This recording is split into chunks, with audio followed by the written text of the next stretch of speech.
Parents, మీరు ఎంత కష్టపడ్డా మీ పిల్లల్ని కొట్టకుండా తిట్టకుండా ఉండలేకపోతున్నారా? దీనికి నేను ఒక 2 సొల్యూషన్స్ చెప్తాను. నేను doctor Swetha Reddy, parenting expert and life coach. First one ఏంటి అనంటే, ఎప్పుడన్నా కూడా మనము పిల్లల్ని కొట్టాలన్నా తిట్టాలన్నా కూడా మన బ్రెయిన్ అనేది ఒక ఫియర్ అనేది చూడదు. ఎందుకు అని అంటే, పిల్లలు అనేది మనం సేఫ్ గా ఫీల్ అవుతాం. వాళ్ళని మనం తిట్టినా కొట్టినా వాళ్ళు మనను ఏం అనరు అనేది మన బ్రెయిన్ కి తెలుసు అనమాట. ఆ ఫియర్ మెకానిజం అనేది రాదు. సో అదే పిల్లలు మనల్ని కొట్టాలి తిట్టాలి అని అంటే వాళ్ళకి బ్రెయిన్ లో వాళ్ళకి బ్రెయిన్ కి ఒక సిగ్నల్ వస్తుంది. అమ్మో, నేను వీళ్ళని ఏమన్నా అంటే వీళ్ళని తిడతారు కొడతారు ఏమన్నా చేయొచ్చు అనేది.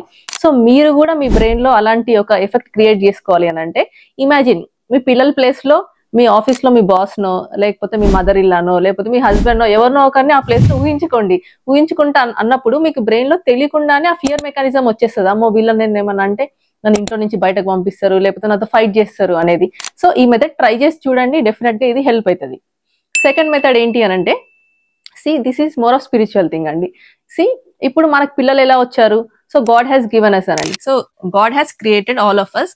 సో గాడ్ మీ పిల్లలని మిమ్మల్ని వాళ్ళ మదర్స్ లాగా చూస్ చేసుకున్నారు మీ పిల్లలు. సో గాడ్ ఆ పిల్లల్ని మిమ్మల్ని మీ దగ్గర కొన్ని రోజులు ప్రొటెక్ట్ చేయడానికి ఇచ్చారనమాట. దీనికి ఎలా చెప్తాను అని అంటే, మీరు మీ పిల్లల్ని పక్కన మీ ఫ్రెండ్ వాళ్ళ ఇంట్లో ఉంచారు ఒక రోజు 2 days. మీ పిల్లలు ఎంత గొడవ చేసినా కూడా మీ ఫ్రెండ్స్ వాళ్ళని తిట్టరు కొట్టరు.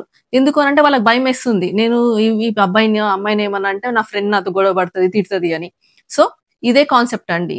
మీరేం గుర్తు పెట్టుకోవాలని అంటే, గాడ్ ఈస్ చెకింగ్ యూ.